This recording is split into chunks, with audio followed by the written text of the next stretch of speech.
Olá, meus queridos alunos, tudo bem? Gravando aqui mais uma aulinha sobre o expressionismo, né? A gente viu agora há pouco tempo o impressionismo, né? A ruptura para o modernismo, e depois do impressionismo vem esse movimento, que é um movimento pequeno, mas é um movimento super importante que também vai ter um desdobramento para os novos movimentos que a gente vai ver. Se a gente pensar um pouquinho nos ismos todos, né?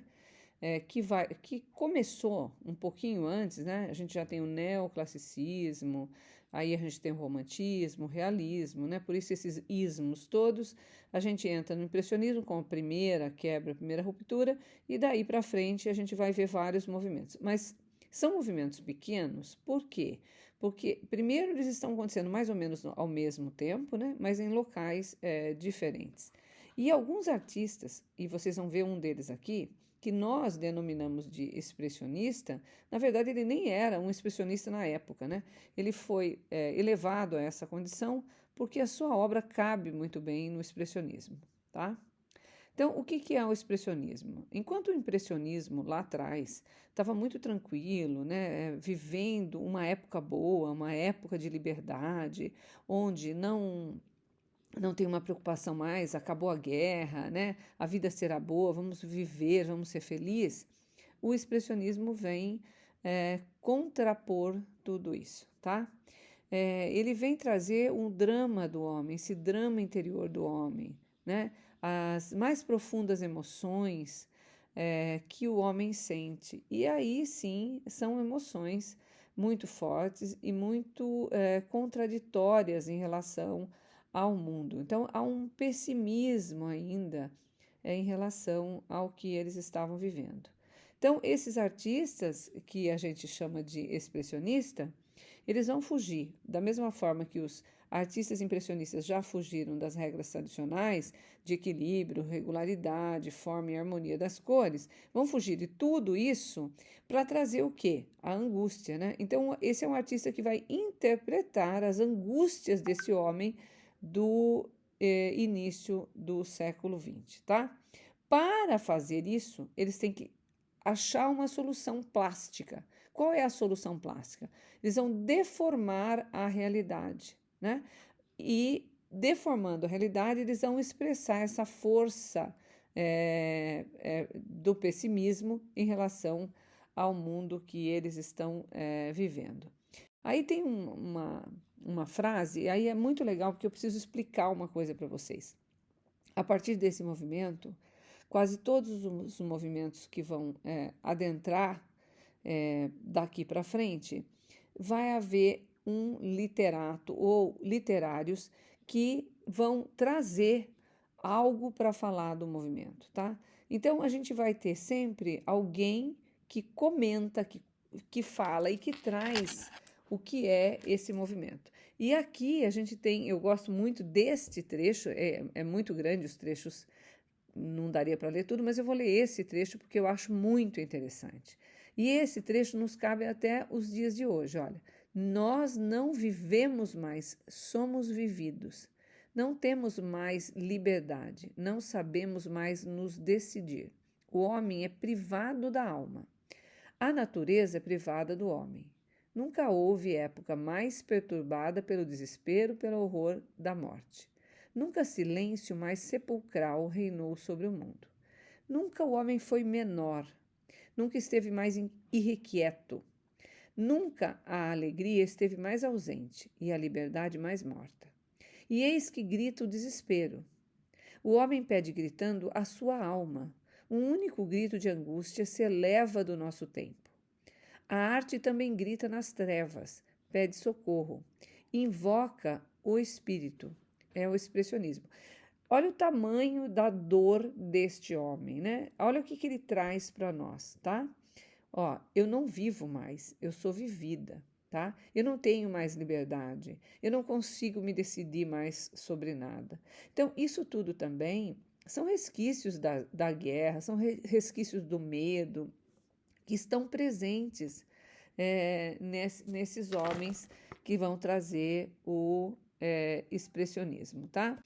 E aí, é claro, né, como é um desdobramento, sempre que a gente pensa no momento e vai adentrar um novo movimento que acontece um pouco depois, a gente sempre vai falar de um desdobramento, né? Eu saio, né, do impressionismo e vou então ir para um pós-impressionismo, né?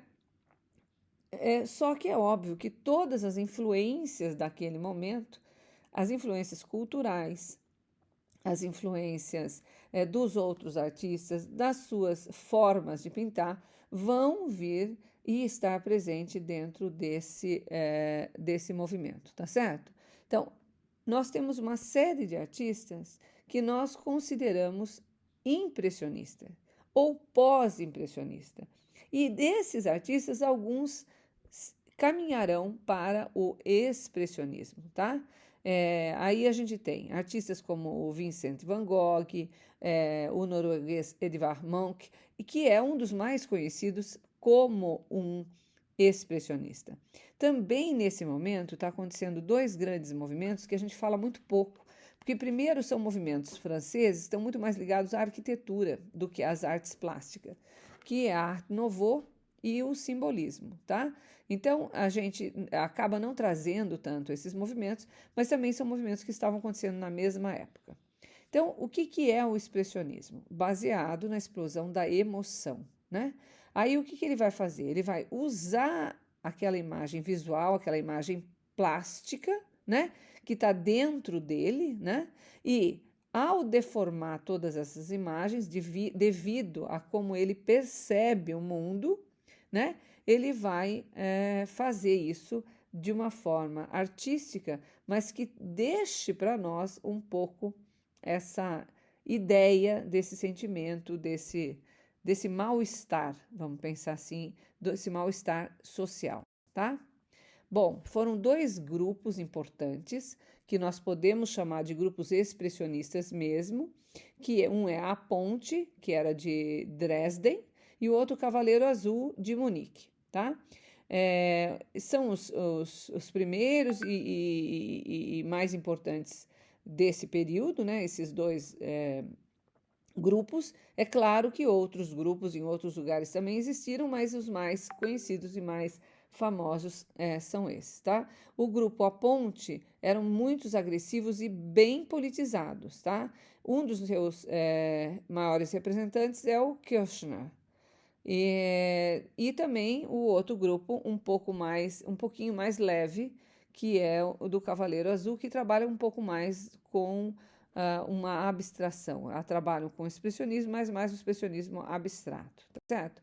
Se vocês olham agora, né, vocês podem ver que o tipo de retrato, né, o quanto esse retrato que está aqui, essas duas imagens, trazem um pouco essa ideia de dor, de expressão interna, né, de algo que está relacionado aos problemas do mundo naquele momento. Eu gosto muito dessa obra que está em verde aqui do lado direito, que é do Kirchner, que é Cinco Mulheres na Rua, porque essa é uma obra que eu tenho uma leitura muito bacana e ela é muito legal. Eu vou fazer um comentário, mas antes de pular para essa obra, dê uma olhada na obra do lado esquerdo, o quanto esse vazio e essa imagem nos traz um pouco uma sensação de desespero. Então, não preciso nem sempre trazer figuras humanas para passar um tanto de desespero aos nossos olhos, né? No caso desse daqui das cinco mulheres, olha, a leitura dessa imagem é muito interessante, que elas estão numa calçada, né, observando uma vitrine, mas olha, ele as faz muito alongadas, né, com chapéu também escuro e muito alongado, esse verde com essa cor quase preta. Então ele vai trazendo um tom, né, áspero para a obra, né? Ele vai reforçando um mal-estar, né? Essas mulheres que por dinheiro ou por poder não se preocupam com os problemas humanos, né? Então a burguesia nesse momento ela é orgulhosa, ela tem o dinheiro e o poder, enquanto os outros, eu não me importo com os outros. Então, é também uma crítica social. A gente já viu crítica social lá no realismo, mas aqui não deixa de ser também um trabalho bastante interessante de crítica social. O Cavaleiro Azul, né, que eu falei para você que era o outro grupo, né, ele vai a trabalhar até chegar na abstração. Olha para vocês verem que essa imagem, né, já tem uma imagem mais de abstração e muito mais, menos pesada, menos, vamos dizer assim, dura, né, de como foi aquela que vocês viram. Aqui, essa obra, ela é muito legal porque assim, esse artista ele trabalha quase todos os movimentos. É um artista fauvista, que trabalha com cores. Aqui ele trabalha com as cores já bastante duras, né? E traz essa inversão, né? E que também dá um peso para a sua obra, tá? Aqui voltando para o expressionismo, né? A ideia de que os artistas expressionistas iam colher, na realidade, esse invólucro do transitório, né? O núcleo eterno, imutável da própria arte, né? Então, assim, a ideia de estar na periferia, de certo modo, né? Entender essa deformação como uma possibilidade de mostrar tudo aquilo que a gente sente nesse momento, tudo aquilo que se apresenta às pessoas.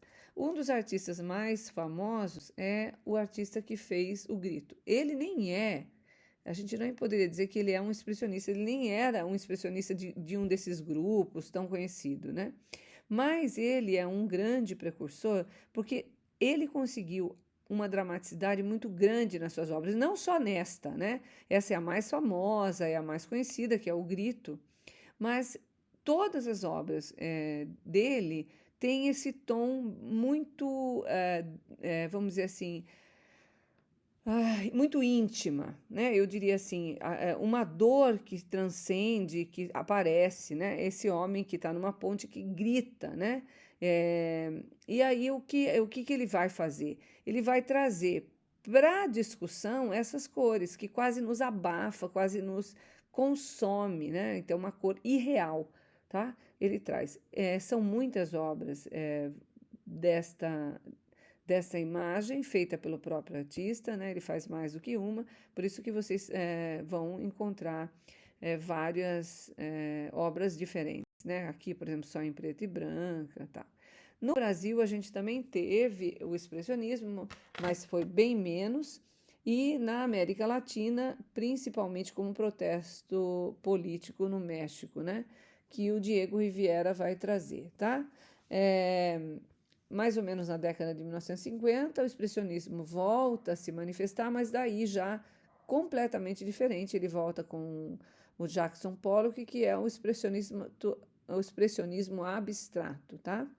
Então, a gente tem toda essa ideia desse período aqui que vai transfigurar um pouco todo a nossa ideia de arte, né? A nossa concepção ainda da beleza da arte lá dos impressionistas, daquela leveza toda, tá? Aqui, gente, um outro trecho que eu gosto demais, que fala e traz muito do que é o expressionismo. O expressionismo. Olha, o artista expressionista transfigura assim todo o espaço. Ele não olha, ele vê, ele não narra, ele vive, ele não reproduz, recria, não encontra, ele busca. É a concatenação dos fatos, fábricas, casas, doenças, prostitutas, gritos e fome, é substituída por uma transfiguração. Então, os fatos adquirem importância somente no momento em que a mão do artista, estendida através deles, fechando-se, agarra aquilo que está por trás deles. Né? O artista vê o humano nas prostitutas e o divino nas fábricas e reintegra cada fenômeno no conjunto do todo. Então, assim a gente tem alguns textos aqui bastante interessante para compreender o que é esse expressionismo e como é que ele chega para a gente até o final, tá? E aqui eu vou ler mais um pedacinho, porque eu acho que vale aqui mais esse trecho, né? O mundo já existe. Não teria sentido fazer uma réplica dele. A principal tarefa do artista consiste em indagar seus movimentos mais profundos e seu significado fundamental é recriá-lo. Se vocês leram Cézanne, né, o pai de todos, vocês vão ver que está intimamente ligados àquilo que os expressionistas também estão falando aqui nesse movimento, tá? Então é isso para essa nossa aula do expressionismo.